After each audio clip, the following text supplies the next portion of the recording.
नमस्कार दर्शकों, इस वक्त हम हमीरपुर जिला में हैं और एक बार फिर आपका स्वागत करना चाहूँगा। हमारे साथ एक बार फिर जुड़े हैं नवनीत शर्मा जी।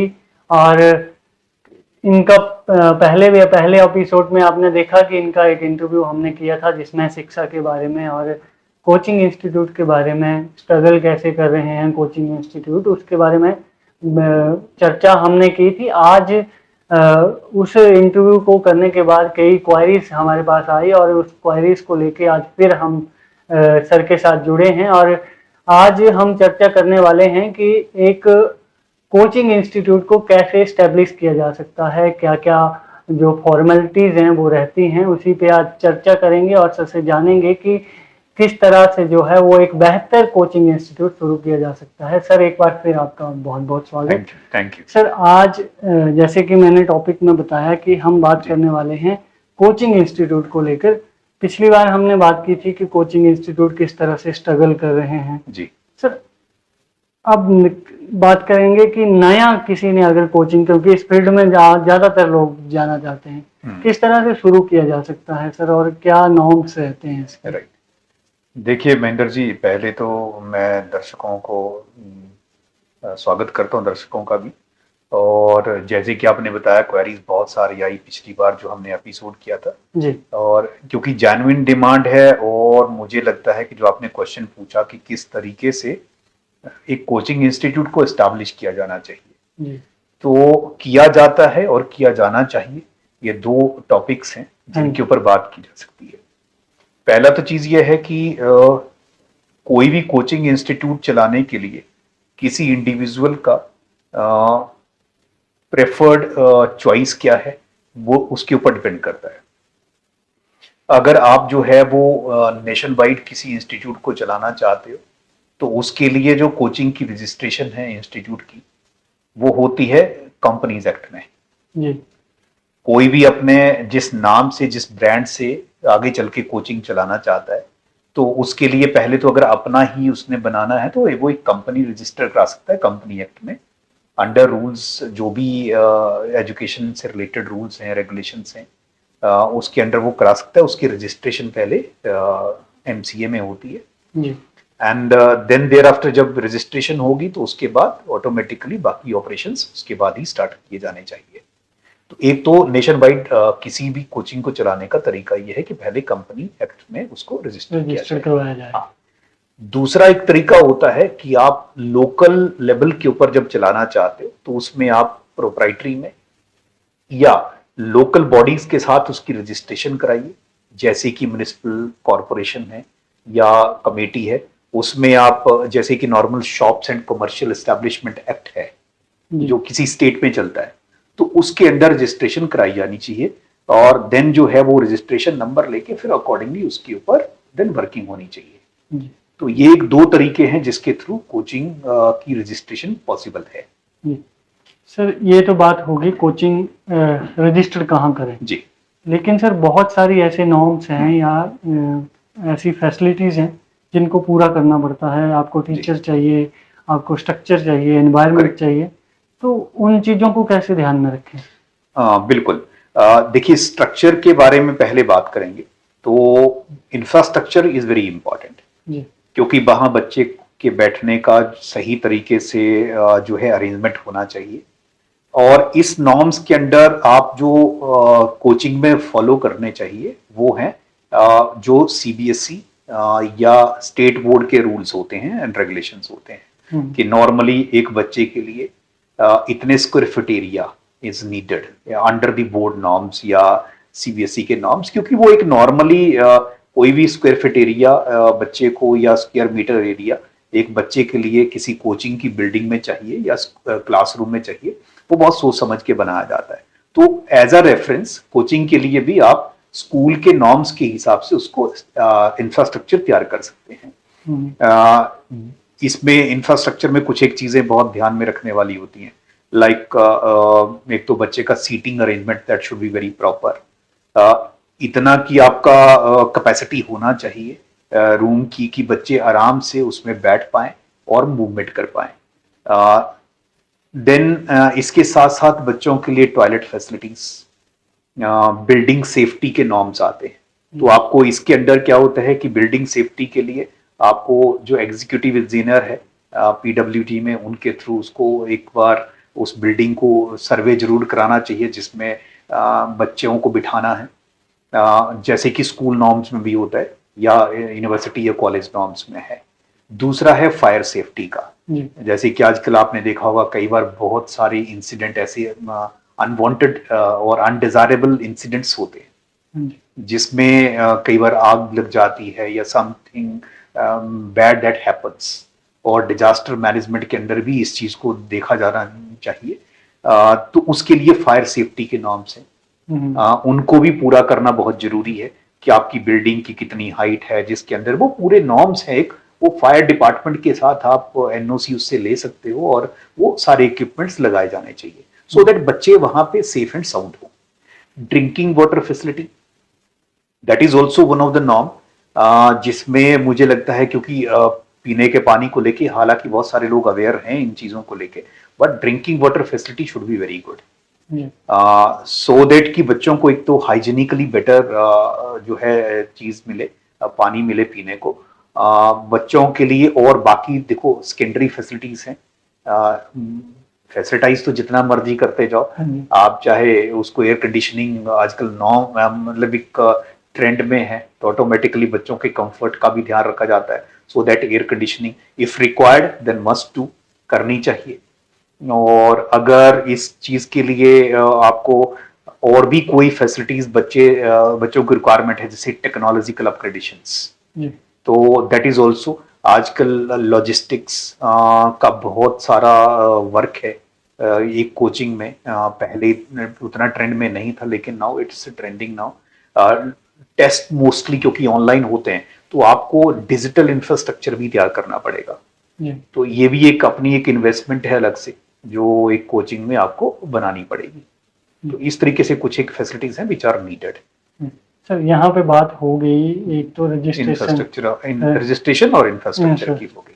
उसके बाद सर बात करेंगे सबसे बड़ा जो मेन मोटिव होता है फैकल्टी को हायर करना जी, फैकल्टी कैसी होनी चाहिए और क्या क्या देखा जाता है बच्चों को, जैसे वो कैसे पढ़ा रहे हैं। इसके लिए देखिए महेंद्र जी 2-3 तरीके हैं। एक तो अगर आपने कंपनी एक्ट में आए हो तो देन फिर ये समझ लीजिए कि आपको काफी कुछ इस चीज के बारे में नॉलेज होता है, और कंपनी चलाने से पहले सबसे पहले एस्टैब्लिशमेंट होती है किसी डिपार्टमेंट की, वो है एचआर। तो एचआर का जो आपका डिपार्टमेंट है दैट शुड बी स्ट्रांग, और उसमें क्या रहता है एचआर के अंदर कि सबसे पहले तो आप फैकल्टी के लिए एडवर्टीजमेंट फ्लोट करोगे, आप इंटरव्यूज करोगे डिफरेंट प्लेसेस में, जैसे आजकल बहुत सारे बच्चे जो who are into the IITs और even certain into the dental colleges, medical colleges, ayurvedic colleges, ऐसे बच्चे हैं, और कई बड़ी अच्छी यूनिवर्सिटीज हैं जहां से बच्चे एक्चुअली जेन्युइनली पढ़ाना चाहते हैं, तो उन बच्चों को इंटरव्यू किया जाना चाहिए by the HR. Once he can से एचआर इंटरव्यू करता है, तो पहले तो प्रेफर्ड ये होता है कि 2-3 साल का एक्सपीरियंस अगर पहले कोचिंग का है तो वो ऑलमोस्ट प्रेफर्ड ऑर्डर में आते हैं बच्चे, और जो टीचर है या फैकल्टी है, रीजन उनके पास एक एक्सपीरियंस आ चुका होता है, तो उनको preference normally in the beginning में जो नए कोचिंग इंस्टीट्यूट है उनको प्रेफर करना चाहिए। पुराने वाले हैं तो पुराने वालों में नए बच्चों को चांस मिल सकता है, रीजन क्योंकि प्रोसेस सेट हो चुकी होती है, तो उसमें नए बच्चे भी पार्टिसिपेट कर सकते हैं, लेकिन नए बच्चों को चांस देने के लिए ऑटोमेटिकली पहले क्या होता है एचआर जो है उनको ट्रेनिंग देता है जी। तो एचआर का एक और काम है डिपार्टमेंट का कि ट्रेनिंग जो फैकल्टी को देनी चाहिए, जिसको हम एफटीपी कहते हैं, फैकल्टी ट्रेनिंग प्रोग्राम, तो वो कम से कम 6 महीने से लेके 1 साल तक रहना चाहिए, जिससे नई जनरेशन जो है जो टीचिंग में आनी चाहती है वो कंप्लीटली तैयार हो पाए, टेक्निकली तैयार हो पाए, क्योंकि पढ़ाना सिर्फ कोचिंग का पार्ट है एक, लेकिन सब कुछ नहीं है। इसके अलावा जैसे आपको टेक्नोलॉजिकल अपग्रेडेशंस, आपको कई चीजें सीखनी है, जो टेक्नोलॉजी यूज करना सीखना है, आपको प्रेजेंटेशन सीखनी है, आपको मूवमेंट सीखनी है around the board, around the class, ये कई चीजें हैं टेक्निकली जो नॉर्मली लोगों ने नहीं सीखी होती या बच्चों को आइडिया नहीं होता जो नई एंट्रीज होती हैं उनको। तो उस केस में that must be trained by the HR. ये सारी चीजें इवन आप देखोगे तो बीएड कोर्सेज जैसे नॉर्मली होते हैं एमएससी या बीएससी वाले बच्चों के लिए, तो उसमें तो ये होती है जो सीरियसली बीएड करते हैं उनके लिए। तो इसमें ये कुछ चीजें सिखाई जाती हैं, बट जो जैसे बीटेक से आते हैं लोग, नॉर्मली आप देखोगे कि बीटेक से बड़े सारे लोग आते हैं जो बीटेक करके आईआईटी से एनआईटी से, and they claim that they are very good teachers.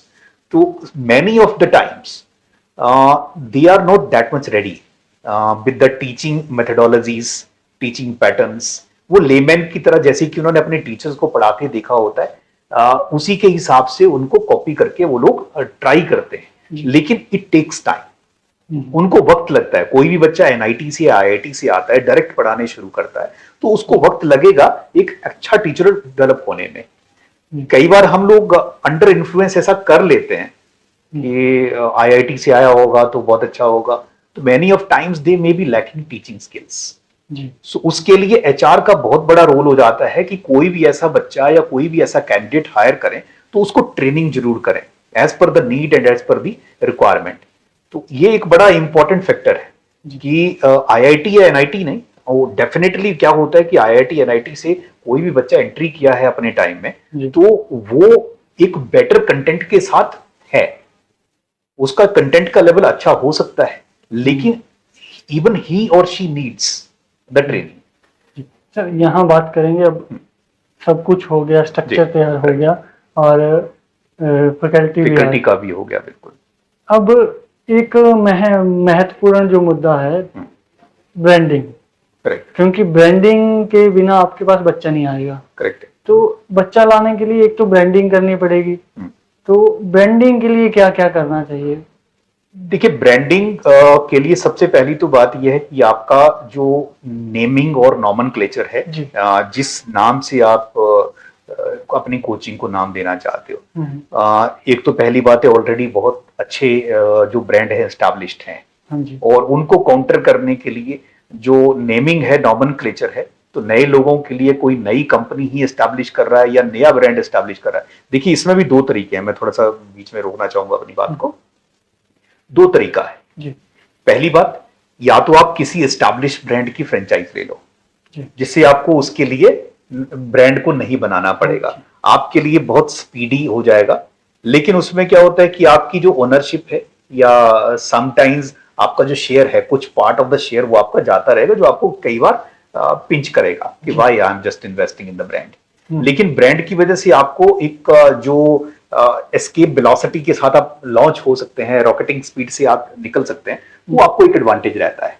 तो आप ब्रांड के साथ भी अपना एक अटैचमेंट कर सकते हो, किसी की फ्रेंचाइज ले सकते हो, या अपना ही ब्रांड एस्टैब्लिश करना है, देन इट टेक्स टाइम, ये टाइम लेगा। उसके लिए सबसे पहली बात है आपका नॉमेनक्लेचर, जो मैंने कहा, naming of the organisation, that is also very important. आपको कुछ कैची नेम्स लेने पड़ते हैं, लेकिन उसकी एक और प्रॉब्लम आती है कि कल को आप चल के नेशनल ब्रांड की फॉर्म में आना चाहोगे तो उस केस में जो है आपको कॉपीराइट से अदर चीजें ट्रबल करेंगी, और आपकी हो सकता है कंपनी एक्ट में रजिस्ट्रेशन भी ना हो पाए जी। तो वो आपको ध्यान रखना होता है, क्योंकि फिर ऐसा एक डिफरेंट नेम आपको चूज करना है जो ऑलरेडी एस्टैब्लिश्ड नहीं है और कंपनी एक्ट में उसकी कहीं रजिस्ट्रेशन नहीं है। तो ऐसी कुछ चीजें बड़ी इंपॉर्टेंट चीजें हैं जो ध्यान में रखनी होती हैं। तो दोनों ही ऑप्शन अच्छी हैं, वन शुड गो विद, अगर आपके माइंड में ना, बिल्कुल मैं कहूंगा कि अगर आप कोचिंग में या किसी भी इस तरीके की किसी भी कोचिंग में, इट्स नॉट अबाउट लाइक आप डिफरेंट कोचिंग में भी डिफरेंट डोमेन है, लाइक आप इंजीनियरिंग की कोचिंग में आना चाहते हो, मेडिकल की कोचिंग में आना चाहते हो, आप कॉम्पिटिटिव एग्जाम की कोचिंग में आना चाहते हो, आईएएस की कोचिंग में आना चाहते हो, बहुत सारे डिफरेंट डोमेन्स हैं। तो आपको डोमेन भी बहुत स्मार्टली चूज करना है कि आपका मुद्दा क्या है और आपका मोटो क्या है, आप किस मोटो के अंदर इसमें काम करना चाहते हो, दैट इज वेरी इंपॉर्टेंट। तो नॉमेनक्लेचर और मोटो ये दोनों साइड बाई साइड चलते हैं। अगर आपने मोटो अच्छा सेलेक्ट किया है, आपका जो आगे आपका गोल क्या है, विजन क्या है, आप क्या अचीव करना चाहते हो, अगर आपकी क्लैरिटी है तो आपका ब्रांड बनेगा। अगर आपकी क्लैरिटी नहीं है तो आप चाहे फ्रेंचाइज ले लो, आप ब्रांड ले लो, या आप ब्रांड बनाने की प्रोसेस में चल पड़ो, it will be very difficult. जी। तो अब सबसे जो बड़ा टॉपिक है जी। कि बच्चा कहाँ से लाएं हम्म। जिसे पढ़ाना है, क्योंकि इंस्टीट्यूट तो बन गया, सब कुछ हो गया, ब्रांडिंग हो गई, ब्रांड स्टेब्लिश भी हो गया, लेकिन बच्चा लाना एक सबसे बड़ा टास्क है, क्योंकि कंपटीशन बहुत ज्यादा है आज के टाइम में। इसमें देखिए महेंद्र जी, आजकल मुझे लगता है इतना डिफिकल्ट नहीं बचा है अभी बच्चा लाना, जी क्योंकि डिजिटल प्लेटफॉर्म्स अवेलेबल हैं जी and most of the public is on the digital platforms. जी if they want to search, they search it. बहुत कीवर्ड्स हैं नॉर्मली वो फाइंड आउट करते हैं, राइट। लाइक वो गूगल पे भी सर्च करेंगे या किसी भी सर्च इंजन पे जाएंगे और सर्च करेंगे कि I need the coaching for से IAS और सिविल सर्विसेज। जी The Google or any search engine will suggest number of platforms and number of brands. तो यहाँ पे मैं आपसे पूछना चाहूंगा कि देखिए, गूगल पे सर्च करेंगे वो टॉप के इंस्टीट्यूट को दिखाएगा सबसे पहले, करेक्ट है, लेकिन जो नए इंस्टीट्यूट है करेक्ट। वो कैसे इसमें? देखिए इसमें बड़ी सारी होते हैं। एक तो पहली बात है आप रजिस्ट्रेशन जरूर करें इन साइट्स के ऊपर, जी। बिकॉज जैसे मैंने कहा ना, किसी को ब्रांड बनने में टाइम लगता है। है। और मोर ओवर इसमें अनदर पैरामीटर्स भी हैं, लाइक आप प्रिंट मीडिया है, जी। आप उसमें कुछ एडवर्टीजमेंट फ्लोट कर सकते हैं। हम्म। अपने जो प्रोडक्ट हैं आप अपनी साइट को जो है प्रमोट कर सकते हैं। आप सर्च इंजन ऑप्टिमाइजेशन में जा सकते हैं। बिल्कुल। आप बहुत सारी ऐसी चीजें हैं, एक्टिविटीज हैं जो आपको करनी रहती हैं। जी सो आप उनके ऊपर पहले साथ साथ में जाइए, पेशेंस रखिएगा, बिकॉज एक दिन में नहीं होगा। जी इंस्टीट्यूशन का एक मैं वैसे ही बताता हूँ कि एक लॉजिकल इंटरप्रिटेशन है, इट टेक्स डेकेड। जी तकरीबन एक डेकेड का वक्त लगता है एक ऑर्गेनाइजेशन को एस्टैब्लिश होने में। बिल्कुल। उसके बाद ही आप जो है वो एक ब्रांड की फॉर्म में इमर्ज होते हैं, पब्लिक का ट्रस्ट बनता है। और मोर ओवर, जैसे मैंने आपको कहा कि आपका मोटिव क्या है, आपका विजन क्या है। आप जैसे ही बच्चा आपके पास, एक भी बच्चा आता है, 10 भी आते हैं, आप उसके ऊपर काम करिए, ये बच्चे ऑटोमेटिकली आपके ब्रांड एम्बेसडर होते हैं। जी आप वो रिजल्ट निकालेंगे, अगर रिजल्ट नहीं भी निकलता है, लेकिन इफ दे आर सेटिस्फाइड जी then they will be a brand ambassador for yourself. So ये चीजें धीरे धीरे होंगी, लेकिन इसको टाइम तो लगेगा। जी। सर, क्या एक इंस्टीट्यूट खोलने के लिए या कोचिंग संस्थान बनाने के लिए सिटी या एनवायरनमेंट का होना जरूरी है? ये हाँ, इसमें दो इंपॉर्टेंट चीजें। लोकेशन मैटर करती है फॉर फुटफॉल, और इट्स इंपॉर्टेंट कि आपको पब्लिक को आने के लिए कन्वीनियंस जरूर चाहिए। अगर कन्वीनियंट नहीं है आपका लोकेशन, तो समटाइम्स ये एडवर्सली इफेक्ट करेगा आपको। मैं ये नहीं कह रहा हूं कि अगर आप कहीं और लोकेशन के ऊपर या ऑकवर्ड लोकेशन के ऊपर या समटाइम्स आप किसी दूर जगह पे खोल देते हो तो नहीं चलेगा, चलेगा, लेकिन फिर उसके लिए पहले ही ऑलरेडी एक ब्रांड अच्छा एस्टैब्लिश होना चाहिए। हाँ जी। बट हाँ, इवन ब्रांड भी है, अगर वो कन्वीनियंट लोकेशन के ऊपर है, जहां पे कन्वीनियंस आसानी से पहुंच सकता है, सो आपके लिए ये बिना विन सिचुएशन में होता है। जी तो ये जरूर ध्यान में रखें कि अगर आपको खोलना है तो लोकेशन जरूर बेटर चूज करें। नहीं तो होगा क्या कि बहुत सारा एक्सपेंसेस आपके लोगों को वहां पहुंचने के लिए लग जाते हैं, और sometimes may not be in a position, people may not be in a position to just go to that location. So at that point of time it becomes little unfriendly towards the business. जी। तो sir, यहाँ बात करेंगे competition की। Competition बहुत ज़्यादा है, correct. Institute भी बहुत सारे हो गए हैं, तो नए जो एंटरप्रेन्योर होंगे वो कैसे इसको करेंगे? मैं इसमें कहूंगा कि देखिए, जब हम लोग इन फील्ड्स में आ रहे थे या कहीं पे भी, कंपटीशन हर जगह है जी। आप इसको इग्नोर नहीं कर सकते, एंड आप इसको डन अवे भी नहीं कर सकते, करना भी नहीं चाहिए। रीजन, कंपटीशन होगा तो क्वालिटी बाहर आएगी। फॉर एग्जाम्पल, मैंने कोई प्रोडक्ट बनाया जी। और से मैंने कुछ अपना स्टडी मटेरियल डिवाइस किया है, हमने इंस्टीट्यूशन में कुछ क्वालिटेटिव चेंजेस किए, टेक्नोलॉजिकल अपग्रेडेशंस की, जिससे बच्चों को पढ़ने में आसानी हो रही है, स्टूडेंट्स जो है वो बहुत मिनिमम टाइम में तैयारी कर पा रहे हैं, तो मैं ऐसी कुछ प्रोसेसेस के ऊपर रिसर्च कर रहा हूं।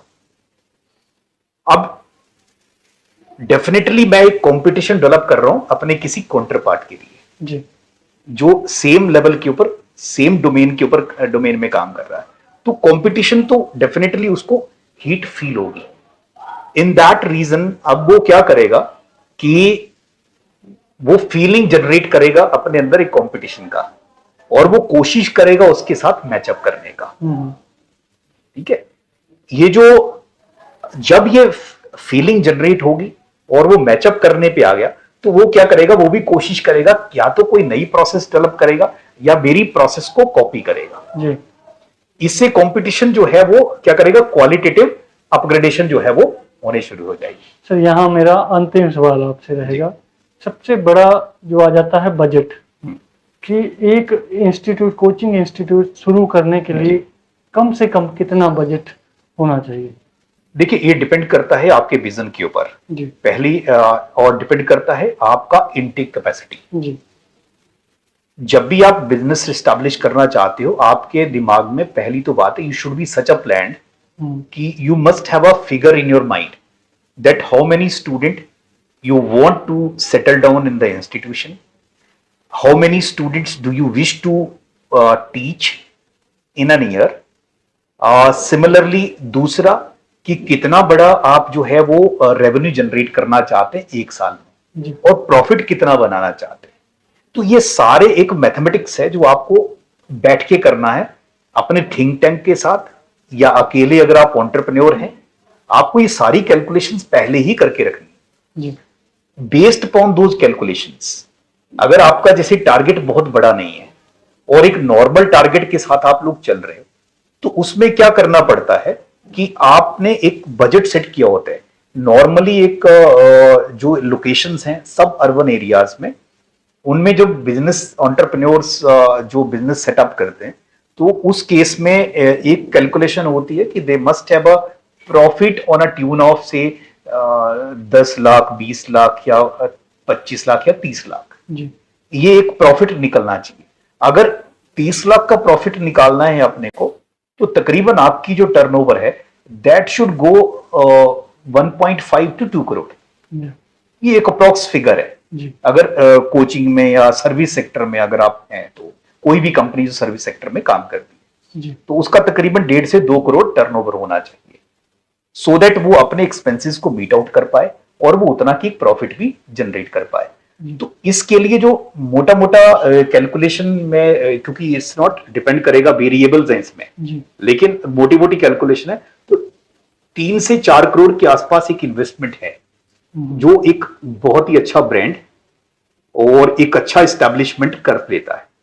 कई लोग कम पैसा लगा के भी स्टार्ट करते हैं, लेकिन उसमें क्या होगा, ब्रांड एस्टैब्लिशमेंट ये करना मुश्किल है, बहुत पुश एंड पुल्स आ जाएंगे, आप फैकल्टी को पे नहीं कर पाओगे, फैकल्टी को पे नहीं कर पाओगे तो ऑटोमेटिकली क्वालिटी जो है डिग्रेड हो जाएगी, आपका ब्रांड कभी बन नहीं पाएगा जी। तो ये बजटिंग जो नॉर्मली रहता है, आपको पहले ही नटशेल में लेके ये चलना है कि अगर कोचिंग आप स्टार्ट कर रहे हो तो आपको 2.5 से 3 करोड़ तो मिनिमम आपको इन्वेस्ट करना है इंफ्रास्ट्रक्चर और फैसिलिटीज के ऊपर, प्लस आपका कुछ बजट का पार्ट जो है वो रहना चाहिए उसके रनिंग ऑपरेशंस के लिए, लाइक फैकल्टी का सैलरी देने के लिए कम से कम 1 से 2 साल का बैकअप रहना चाहिए, because it takes time to make the trust बनने में वक्त लगता है, पब्लिक ऐसे एकदम से ट्रस्ट नहीं करेगी। तो किसी भी नए एंटरप्रेन्योर को इन फैक्टर्स के ऊपर ध्यान देना चाहिए कि वो इस तरीके से ही अपने बजट को लेके चले।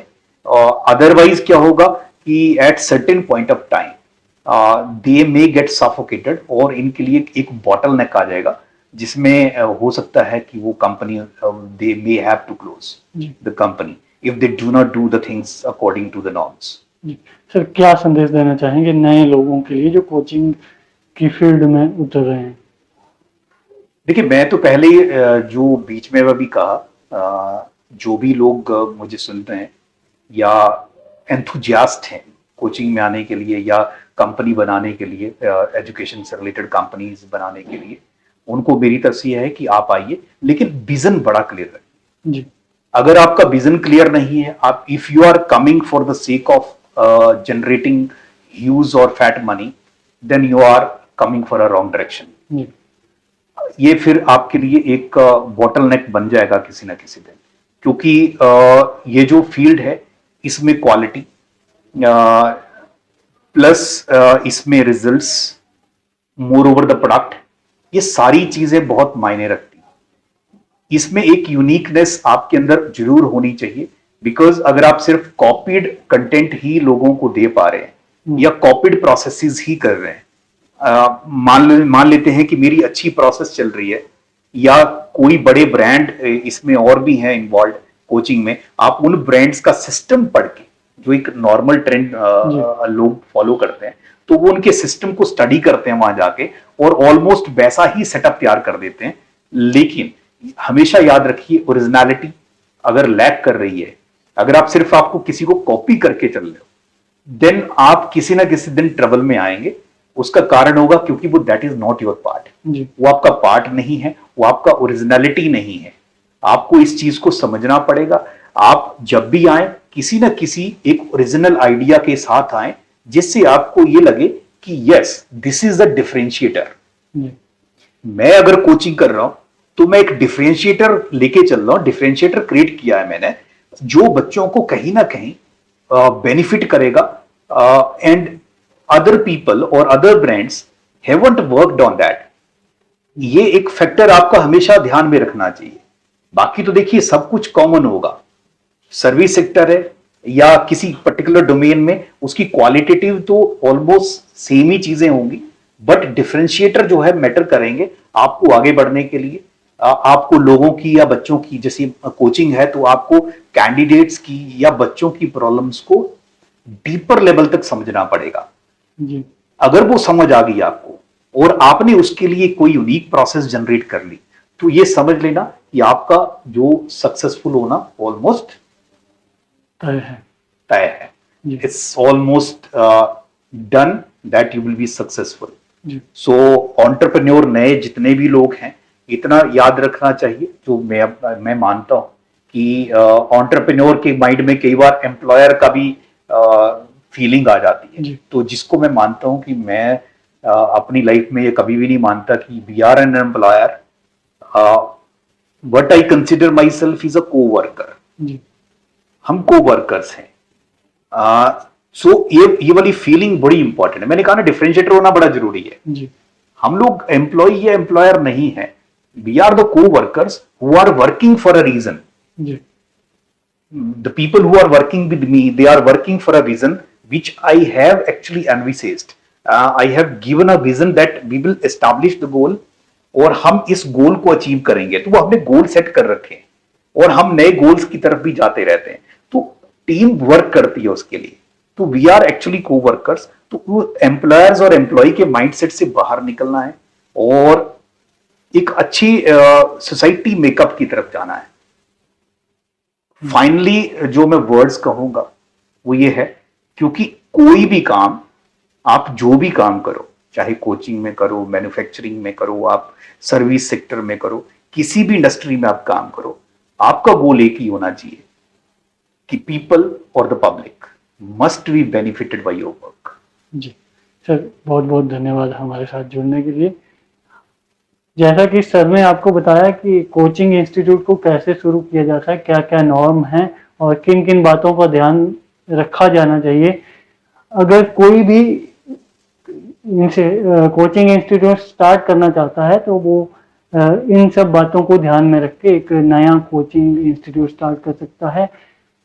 इसी तरह की महत्वपूर्ण मुद्दों को लेकर आपके बीच रूबरू होते रहेंगे। सर के साथ एक फिर से मुलाकात होगी, तब तक के लिए हमारे साथ बने रहें और आपसे गुजारिश है कि चैनल को सब्सक्राइब जरूर करें ताकि आने वाले वीडियो की नोटिफिकेशन आपको सबसे पहले मिले। धन्यवाद।